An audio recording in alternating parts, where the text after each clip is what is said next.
What do all businesses have in common? Well, customers. We all need customers. And how do you get customers? Well, marketing. We all need marketing. And it's important as a business to stay on the pulse of what's happening in the marketing world. We're going to do just that on Allie You. I have an amazing marketing expert, so stay put. We'll be right back.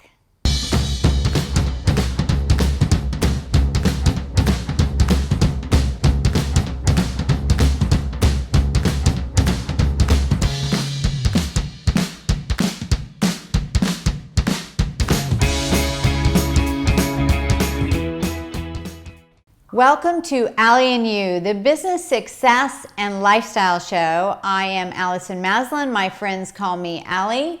And today we are going to talk about getting you more clients, growing your business. It's all about marketing.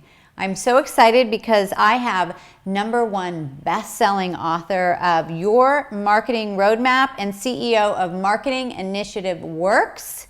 One of my favorite people, Liz Papagni. She is an incredible marketing expert. She's launched some amazing brands. She's worked with Seneca Foods, Kaiser Permanente, Toshiba, Hyatt, I mean, you name it. And her passion is really working with emerging brands up to Fortune 500 companies. So if you're within that, that margin, this is exactly for you. So I want to go ahead and welcome Liz. Thanks, Allison. I'm so happy to be here today. I am excited to have you. And so Liz and I have been working together for the last few years. She is actually in my Pinnacle Mastermind program, and she is an incredible marketing expert. So you all are in for a treat. So definitely stay tuned for the show. So, I mean, you're amazing what you've done for brands through marketing. So let's back up a little bit and tell us the story. How did you get into this work? You know, even when I was younger, I was always interested. I was always an observer. And I loved looking at different behavior and how people acted in different situations or with different stimuli. So I think, because marketing is really about changing behavior or looking at how someone's going to act and how someone's going to react. So that was always an interest for me. And then language. I love language. I listen to what people say. One word can make the difference between what they really mean, so you have to listen. So I think with those two things combined, those are two critical things that you really need to know in marketing. It's not it's what you say in order to change that behavior. Right. It's not just the platform, right? It's actually the language is super important. And I love language too. I mean, I think maybe that's why I'm good in marketing, or I enjoy marketing, because I like poetry. Yeah. Because definitely one word, it's interesting thinking of it about that way. So, you know, marketing has been around for centuries. It's not something new. When you think of, several hundred years ago, people bringing their wares to the market, getting the word out about their product and service. But it seems like, and I know from coaching so many business owners, that people really struggle with marketing. What do you think where do you think the struggle comes from? I think the struggle is in the confusion and the overwhelm. There's so much stimuli out there, particularly today with the whole, years ago with the, internet and online. I mean, it's not just the traditional stuff we're looking at. There's, all the huge digital. And I think they really don't know what to do. They don't know where to put their money. They don't know, what channels to use. They don't know what to say, because knowing your brand and your messaging today is so much more critical than it used to be, because of all of the channels and all the communication that, that people have. Because the consumer and your client are in control today. So it's really critical that you know who you are and what you stand for. I think that's a big point, because it used to be, when you think about when I was young, it was like Kraft. I mean, remember all the commercials, SpaghettiOs, and I could go in singing all the songs here, probably all the foods that are really horrible for you.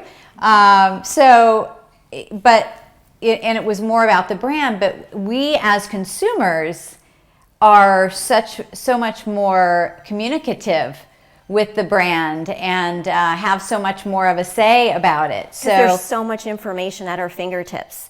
Years ago, brands controlled their brand because there was no other means for people to get information. Today, you can go on the internet and just pick up anything and there's the information there. So it's really more critical to make sure that you have it straight and you keep on with, who you are, because you always be on it. Right. In so many ways, right? If you're not doing that, they're going to go somewhere else. Yeah, go somewhere else or post a negative bad review and all those things. Yeah, so, one review goes viral 10 times than a good review. So you have to really be watching that. Yeah, exactly. So, so when I think that some of the challenges I've seen with business owners, is that, let's say you're having a down month.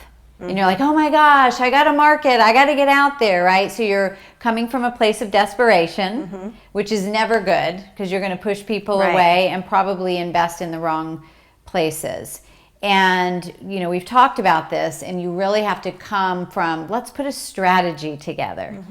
So tell me about that a little bit and your approach. Yeah, I always tell my clients that if you don't know who you are and where you want to be, then how do you know how to get there? So if you don't have a strong strategy, so when I meet with my clients, I sit down with my clients and I ask them, what are your goals? What are you looking at doing? What have you done in the past? What do you think has worked? What hasn't worked? And talk a little bit about them in terms of, what do you offer? Why are you different? So it's really trying to work with them to build who they are and what their message is. And the critical thing is who their clients are. Unfortunately, some people really don't know who their true clients are. And it's the clients that are going to dictate the strategy. The clients are going to dictate the channels that you choose, because you want to only be where your clients are. Right. But if you don't know all that, then what happens is a lot of business owners, they just go right to the tactics, and they're throwing money out here, and they're doing this and they're doing that because they think they need to be everywhere. But you don't have to be. If you have a sound strategy and a plan, and you keep to that plan, then in the downtime, you keep on rolling. You don't go through desperation and spend money you shouldn't be spending because you're going through your plan. So there shouldn't be all that overwhelm if they set it up properly. And I think that you touched on a really good point, because your language personally may be very different than the language of your customer. Absolutely. And I think it takes a little time as you get into business to figure out who is that right customer. But you have to, it's kind of like being in a relationship, right? So like the 4 love languages. So I'm very much visual and audio. Like I want my husband to tell me, all these romantic things. And he's a doer, he likes to go get me coffee and do things, right? So I think you've got to learn to speak each other's language. And it's the same thing in marketing. Yeah, in marketing, in terms of the approach that I work with my clients, is I kind of look at their overall company and their brand and who they really are and what their why is and why they're different. But the key thing to that is, why does your customers care? What are their needs? What are their pain points? And whatever you're providing, how does that help them solve a problem or a challenge based upon their need? That's where the different language comes in, because you want to speak to them how they want to be spoken to, so you can build that relationship. So when they're ready to buy, they're going to come to you because you're going to help them solve a problem or a need that they have, and you've built the relationship along the way. That's key in marketing. You have to do an ongoing building relationship. Some clients think, I'm going to put something out and I didn't get sales from that. I'm not going to do that again. Well, no. What you're doing is you're building an ongoing relationship with that client to keep them. Right. And you're building an ongoing relationship with a prospect so they know who you are and what you're going to provide, so they feel comfortable from buying from you, because people buy from people that they like and trust. And you have to gain that trust over time. Right. So that's key too as well. That's why marketing isn't a one-hit wonder. I always tell my clients that. You can't do one thing and expect it's going to do something. It's an ongoing evolution of things. And like you said, it's testing different things. If one doesn't work, then you tweak it. One word or one graphic or one color can make the difference between somebody responding and not responding. Right. There's a lot of psychology involved Yeah. in marketing. Can you give me an example? I know I'm like putting you on the spot here, sorry, but can you give me an example maybe of somebody that you were working with that wasn't speaking to the right audience, and then once you tweaked some things began to change? Yeah, there was a components company. I come from tech, not very sexy, but that's where I came from. So I have some tech clients, and they obviously are going after a technical audience. And this was components, and they were going after these individuals, but they were always talking about, we have this, and it's on sale or things. So they were going the price route. Okay. You never win on price, because if you're going for price, then you're never gonna grow your company, because everyone's always gonna want the lowest price. So what I did was I went in and I tweaked their messages based upon understanding the need that your particular component was satisfying in the bigger scheme of things, and why they needed to purchase it from you, because you had all this experience. I was talking more attributes about the company and their experience and their know-how, their knowledge, where their executives came from, so we can build up the brand, so purchasing from them doesn't come down to price. Right. So it's just a matter of tweaking how you present it, what you're saying, but as you can see, again, it's about satisfying a customer need that they have, that's going to make their job easier, that's going to make something, work faster, better, or easier, and it never compete on price, because you'll never win. Right. You may get them, but they won't stay. Nobody stays based on They'll price. come in, they'll purchase, and then they'll move on. Right. You want to be selling the value of your brand. Right, of what you bring to the table, and it's not about price. People will spend more money if they're very comfortable and they like you and they feel that you're there for them always. My husband and I were just shopping for bedding online, because we just moved, and we're trying to fill up the guest room. We bought a couple new beds, and we were looking at this bedding, and some of them we didn't buy because the price was too low. And I know some of you might be going, oh, give me a break, Allison, but really, you look at it and you're thinking, a whole mattress set and shams and the whole thing for $49.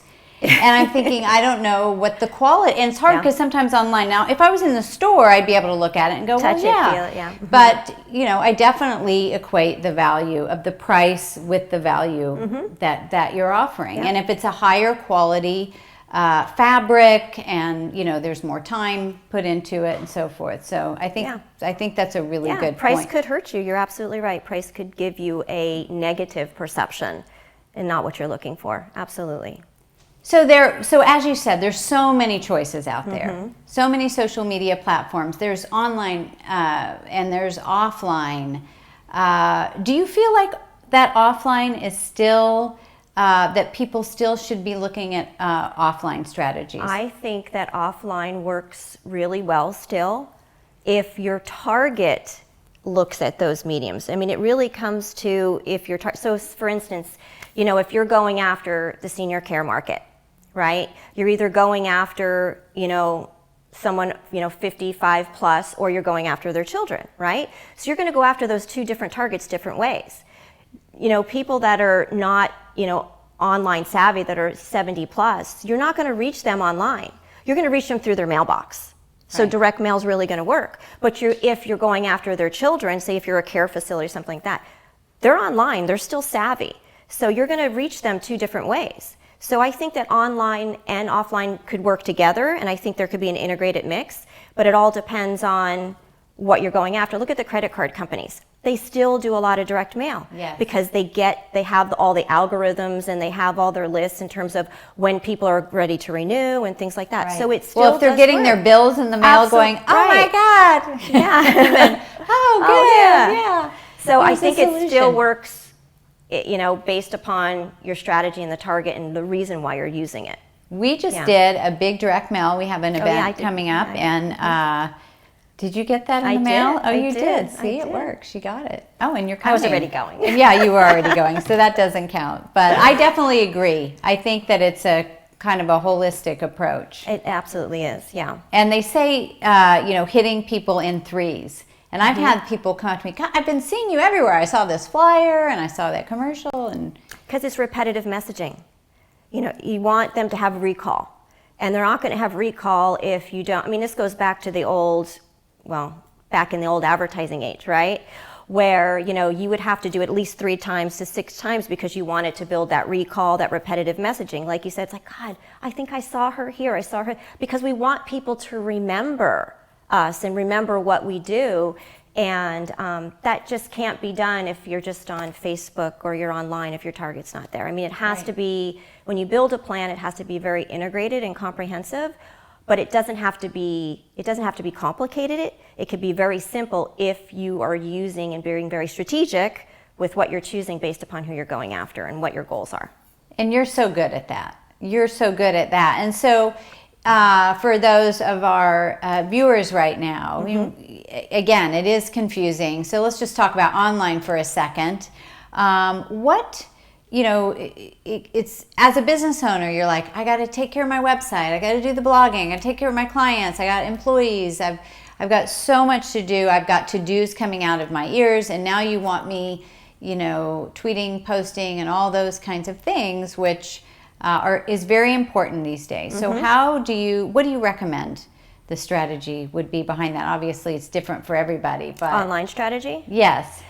I mean, it really, again, it all depends in terms of what your objectives are and what you're looking to get out of it, and who do you want to see the message, right? So when you're a business owner, you obviously want your clients or potential clients to see the message. So where are they? But we also want to build our authority. We want to build our expertise and things like that. But that's kind of a different strategy.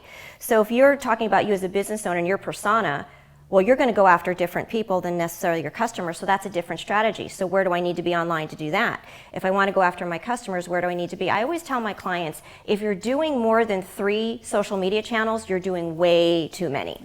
First of all, you can't possibly make any of those effective after 3 channels, because then what you're doing is you're like a tree with all these branches, and you're doing a little bit each in every area, but you're not being effective in anything.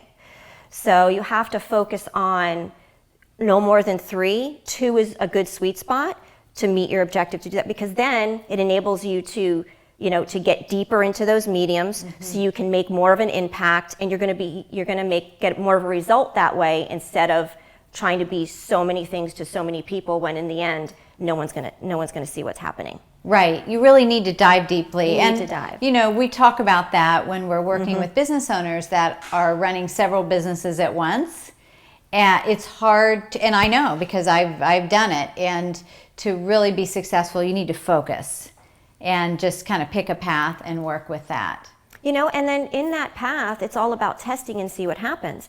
And just because it's not working, that's okay. Then you go to something else. I mean, individuals and companies and clients, just because you have a plan doesn't mean it's set in stone. It's a framework that we're working towards. Right. But you have to constantly look at it and hone it, look at analytics, look at the data. I'm actually kind of a little data geek, if you didn't know that about me, but because data tells us everything that we need to know if we look at it properly. That's how we can make the right decisions. For instance, if you're on Facebook and you're doing Facebook ads, we know that we can target down to really granular level now.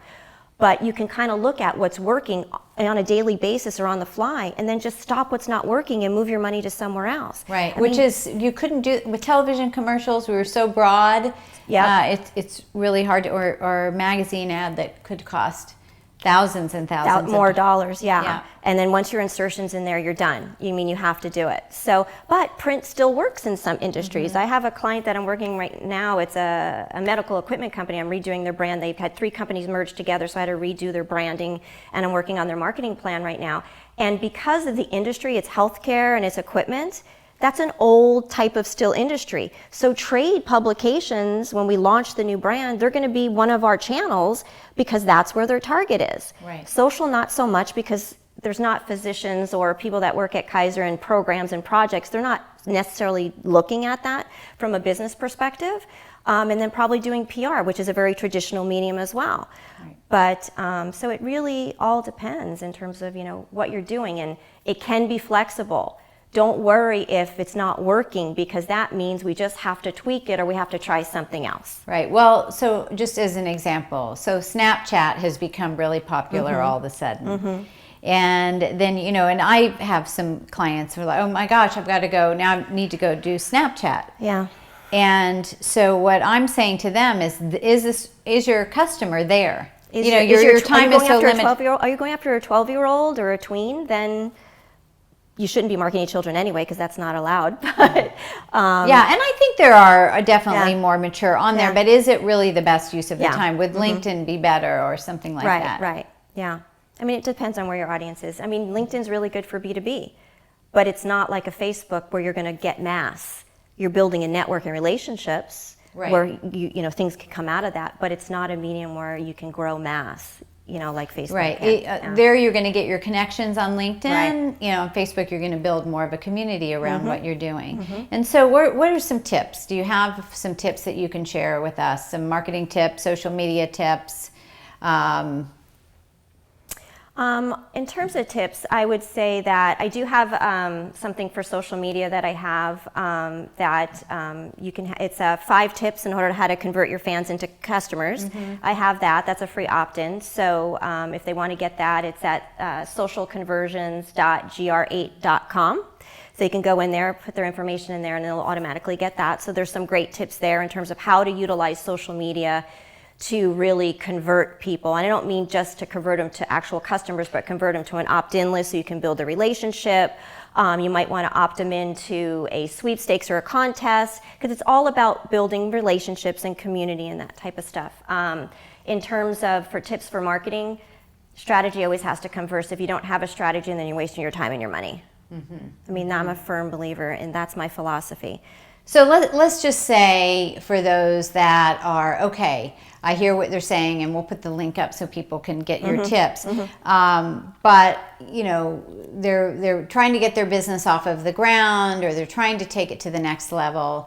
And, you know, where would you say they need to start? Is it figuring out the story behind their brand? Is it figuring out the messaging behind, you know, where would you say they would start? Yeah, so I have a process that I work through my clients, and the first part of it is building their message. It's kind of like an umbrella. I always tell my clients it's kind of like an umbrella. I mean, your company's at the tip, the little tip at the top, and you have to figure out, you know, why you started your business in the first place, what's your why, because that's where your story is going to come from, because people always like a good story. And every entrepreneur and every business owner has a reason why they started their business. And people want to know that, because that builds the emotion and the personality of your company. So we need to start there. So think of 3 things in terms of, I always ask them, let's talk about 3 things of why you use your business. What's the promise? What are you promising to your customers? And, you know, and really, how are you positioning yourselves? Once you know that and your why, and you know, and you have those messages in place, what your key messages are, then I kind of branch out from there and look at their targets. And then we build messaging for their targets based upon their individual pain points, but also bringing in the messaging from the company into that, because we never want to lose that messaging, because that's repetitive. Once we have all the messaging in place, then we really work through working on their customer. And I don't mean how old they are, what their household income is. I mean really diving deep into the emotional buying cues in terms of why they buy. Today, 100% of individuals, whether they're buying for themselves or for their business, is done by emotion. So we need to figure it out. So when I work with my clients, I build their client personas, you know, from a demographic perspective, but what is their personality? Where are they in their life? Are they married? Do they have children? What's their responsibility at their work? What kind of stresses and things do they have? Because those outside forces have an impact in terms of how they're going to buy within their business. So once we know who we are, what we're going to say, and who our clients are, and what message we're going to say, then we really go into building the marketing plan from there. Right. Because the marketing plan is only going to be good as the information that feeds into it.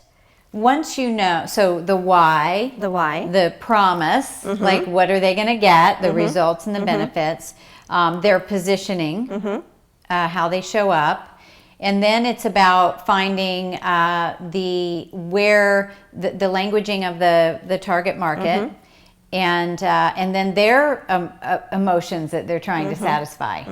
right? Yeah. So, and I think that's because we're so trying to get into their head, but it's really the emotion. You got to get into the heart, because that's the emotion is really, the emotion side of your brand is so important today.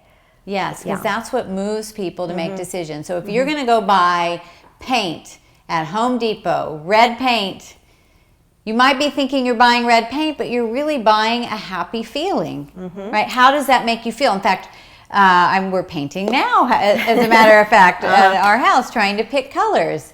And I'm thinking, how would I feel every day when I walk in here into the room? So it is all about that emotion. It is. And colors mean a lot too, because part of that process is once we develop that, then it's how do we visually represent your brand? It's your colors, it's your fonts. That all invokes different emotions in terms of how we look. Even if you're doing a Facebook ad, how you do it and what visuals you put in there could make the difference between someone looking at it and not looking at it. So it's the written, it's, how people are very visual, right? So it's the verbal and the visual that have to work together to make sure that they're all in harmony, to make sure that. So all of our ads should have puppies on them, and then we would just, and our businesses would just explode. Puppies and babies and monkeys too, I hear. Oh, So, monkeys, yeah. really? Okay, this is really good. Oh, well, this has been fantastic. I really enjoyed it. I hope that you all did too. And so tell us again, where can they go to get these great tips that you have? Because I know we kind of move through quickly, so you really break it down. Yeah, so the tips for the social media tips, they can go to socialconversions.gr.com. They go in, fill out the form, and then you automatically get emailed those tips. If you want to have more information and marketing, I do a lot of blogging. I do a lot of content, so they can go to my website at marketingiw.com and go to my blog. There's, I'm a content generator, so. marketingiw.com. All right, Liz Papagni.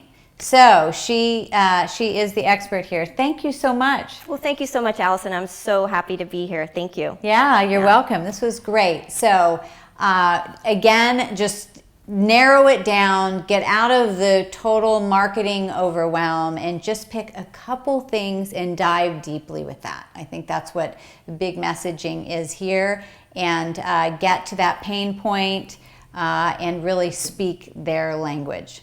All right, I'm still working on speaking my husband and I that languaging together, but he's a good guy. Yes, it is. It's an ongoing thing. Anyway, until next time, thanks for spending time with us today on Allie and You. Get out there, put yourself out there, elevate, because you are worth it. Bye, everybody.